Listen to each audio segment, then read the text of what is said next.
ಯಾಕಾದರೂ ಬಹಳಷ್ಟು ತಹ ಮಾಡ್ತಾ ಇದೆ ಅಂತ ಹೇಳಿದ್ರೆ ಅದು ಪ್ರೀತಿ. ಬರೀತಾರೆ ಅವರು, ಕಾದಿದೆ ಹೃದಯ ತವಕದಿ ಪ್ರೀತಿ ಎಂಬ ಪ್ರೀತಿಗಾಗಿ ಅಂತೇಳಿ.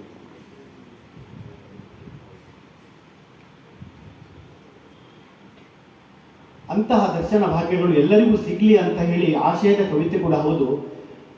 ಮೊನ್ನೆ ಇಂದೂರಲ್ಲಿ ನಡೆದ ಕೂಡ ಘಟನೆ ನಿಮಗೆ ನೆನಪು ಬರ್ಬೋದು. ಇದೆರಡು ಕವಿತೆಗಳ ಹಿನ್ನೆಲೆಯಲ್ಲಿ ಹೇಳ್ತಾ ಇದ್ದೇನೆ. ಮೊನ್ನೆ ಇಂದೂರಲ್ಲಿ ಕೂಡ ತಮ್ಮ ಮಗ ಅಮೆರಿಕದಲ್ಲಿ 50 ಲಕ್ಷದ ಪ್ಯಾಕೇಜಲ್ಲಿ ಇದ್ದವನು.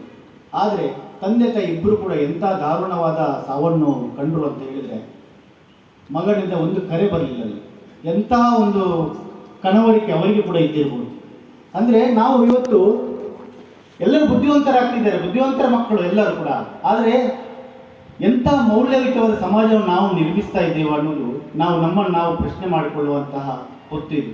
ಈ ಕವಿತೆಗಳನ್ನು ಓದಿದ ಕೂಡಲೇ ಇಂತಹ ಒಂದು ಕೆಲವು ಮಾತುಗಳು ನಮ್ಮನ್ನು ಗಾಢವಾಗಿ ತರ್ತದೆ. ಈ ಕವಿತೆ ಒಂದೇ ಮಜಲಿನಲ್ಲಿಲ್ಲ. ಮುಂದಿನ ಚರಣಕ್ಕೆ ಬರುವಾಗ ಈ ಒಂದು ಕವಿತೆ ಒಂದು ಪಾತಳಿಯಿಂದ ಇನ್ನೊಂದು ಪಾತಳಿಗೆ ಜಂಪ್ ಹೊಡಿತದೆ. ಅದು ನನಗೆ ಬಹಳ ಇಷ್ಟ ಆಗುವಂಥದ್ದು.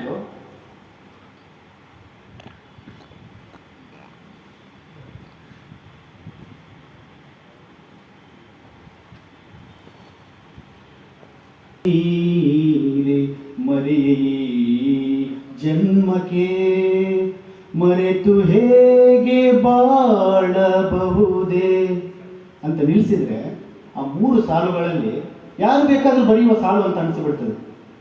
ಮರೆಯಲಾರೆ ನಿನ್ನ ನೀರೇ ಮರೆಯಲಾರೆ ಜನ್ಮಕ್ಕೆ ಮರೆತು ಹೇಗೆ ಬಾಳಬಹುದೇ. ಯಾರು ಕೂಡ ಬರಿಬೋದು, ನಿನ್ನನ್ನು ಬಿಟ್ಟು ನನಗೆ ಇಲ್ಲಿ ಇರ್ಲಿಕ್ಕೆ ಆಗ್ತಾ ಇಲ್ಲ ಅಂತ.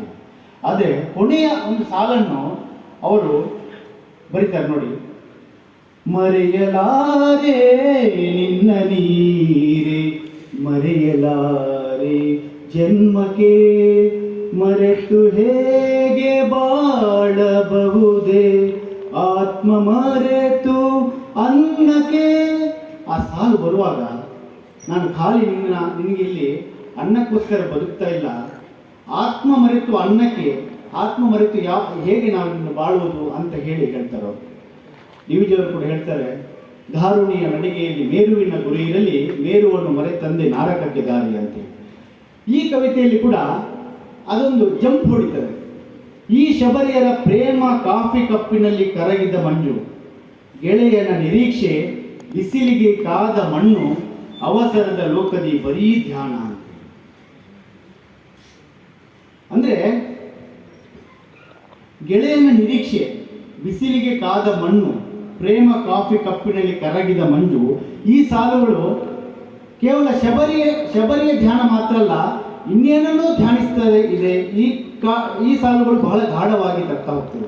ಅಂದರೆ ಒಂದು ಬೆರಗನ್ನು ಉಂಟು ಮಾಡದೇ ಇರುವಂತಹ ಜೋಗಿಯವರ ಒಂದು ಮಾತಿದೆ. ಗಾಯಕ ಒಂದು ಆಕಸ್ಮಿಕ ಹೊರಳಿಕೆಯಲ್ಲಿ ನಮ್ಮನ್ನು ರೋಮಾಂಚನಗೊಳಿಸದೆ ಹೋದರೆ ಆವತ್ತಿನ ಸಂಗೀತ ಸಂಜೆಯಲ್ಲಿ ನಮಗೆ ಏನೂ ದಕ್ಕುವುದಿಲ್ಲ. ಬರಹಗಾರ ಕೂಡ ನಮ್ಮನ್ನು ಬೆರಗುಗೊಳಿಸುವ ಸಾಲುಗಳು ಕೊಡದೆ ಹೋದರೆ ಅವನು ಬಹಳ ಬೇಗ ಕವಿತೆಯನ್ನು ಓದಿದರು. ಪ್ರತಿಷ್ಠೆ ಮತ್ತು ಅಹಂಕಾರ, ಸೀತೆಯ ಕಣ್ಣಿನಲ್ಲಿ ಕೊಟ್ಟಂತಹ ಒಂದು ಕವಿತೆ. ಅದು ನನಗೆ ಬಹಳ ಇಷ್ಟದ ಕವಿತೆ. ಅದು ಅದರ ಕೆಲವು ಸಾಲುಗಳನ್ನು ನಾನು ಕೂಡ ಹೇಳಬೇಕು.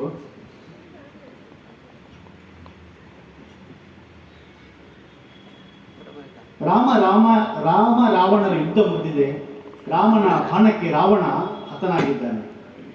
ರಾಮ ಹೇಳ್ತಾನೆ ವಿಭೀಷಣನ ಹತ್ರ, ಸೀತೆಯನ್ನು ಅಭ್ಯಂಜನ ಸ್ನಾನ ಮಾಡಿಸಿ ಮತ್ತೆ ಸರ್ವಾಲಂಕಾರ ಭೂಷಣ ಆಗಿ ಅವಳು ಬರಲಿ ಅಂತೇಳಿ ಹೋಗಿ ಹೇಳ್ತಾರೆ ಸೀತೆಗೆ.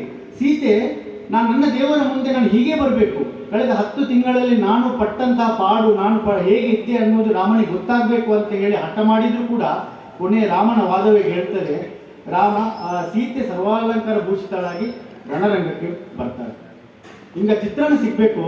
ರಣರಂಗದಲ್ಲಿ ಎಲ್ಲ ಕಪಿ ಸೈನ್ಯ ಇದೆ, ಎಲ್ಲ ರಾಕ್ಷಸರ ಸೈನ್ಯ ಇದೆ. ದೊಡ್ಡದಾದ ಸೈನ್ಯದ ನಡುವೆ ಸೀತೆ ಬಂದು ನಿಲ್ತಾಳೆ. ರಾಮ ಏನು ಹೇಳಬೇಕು? ರಾಮ ನಿಜವಾಗಿ ಆದರೂ ಅಶೋಕವನಕ್ಕೆ ಹೋಗಿ ಸೀತೆಯನ್ನು ಮಾತಾಡಿ ಅವಳಲ್ಲಿ ಆತ್ಮವಿಶ್ವಾಸ ತುಂಬಿ ಅವಳನ್ನು ಕರ್ಕೊಂಡು ಬರಬೇಕಿತ್ತು. ಅಂತಹ ರಾಮ ಸೀತೆ ಎದುರು ಬಂದ ತಕ್ಷಣ ಹೇಳ್ತಾನೆ, ನಾನು ಈ ಯುದ್ಧ ಮಾಡಿದ್ದು ನನ್ನ ವಂಶದ ಮೇಲೆ ಇರುವಂಥ ಕಳಂಕವನ್ನು ತೊಡಲಿಕ್ಕೆ ಮಾತ್ರ ನಾನು ಯುದ್ಧ ಮಾಡಿದ್ದು. ನಾನು ಈ ಯುದ್ಧ ಮಾಡಿದ್ದು ಸೀತೆಗಾಗಿ ಅಲ್ಲ ಅನ್ನೋ ಒಂದು ಮಾತನ್ನು ಆ ಅಷ್ಟು ಜನರ ಎದುರಲ್ಲಿ ರಾಮ ಹೇಳ್ತಾನೆ. ಇದು ವಾಲ್ಮೀಕಿ ರಾಮಾಯಣದಲ್ಲಿ ಬರುವಂಥ ಸಾಲು. ಅದರ ನಂತರ ನೀನು ಈಗ ಸ್ವತಂತ್ರಳು, ನೀನು ಯಾರ ಕಡೆ ಬೇಕಾದ್ರೂ ಹೋಗ್ಬೋದು, ವಿಭೀಷಣ ಕಡೆ ಬೇಕಾದ್ರೂ ಹೋಗ್ಬೋದು, ಲಕ್ಷ್ಮಣ ಕಡೆ ಬೇಕಾದ್ರೂ ಹೋಗುವಂತ ಹೇಳುವಂತ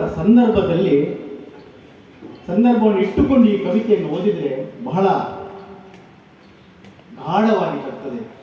ಎಂತಹ ಭಾವಗಳು ಸೀತೆಯ ಮನಸ್ಸಿನಲ್ಲಿ ಹಾದು ಹೋಗಿರಬಹುದು. ಭೂಮಿಗೆ ಬಾಯ್ತಿರೋದು ನನ್ನನ್ನು ನುಂಗು ಅಂತ ಹೇಳಿ ಅವಳು ಆಗಲೇ ಯೋಚನೆ ಮಾಡಿ ಲಕ್ಷ್ಮಣನಿಗೆ ನೀನು ಅಗ್ನಿಯನ್ನು ಹಾಕು, ನಾನು ಅಗ್ನಿ ಪ್ರವೇಶ ಮಾಡ್ತೀನಿ ಅಂತ ಹೇಳ್ತಾನೆ.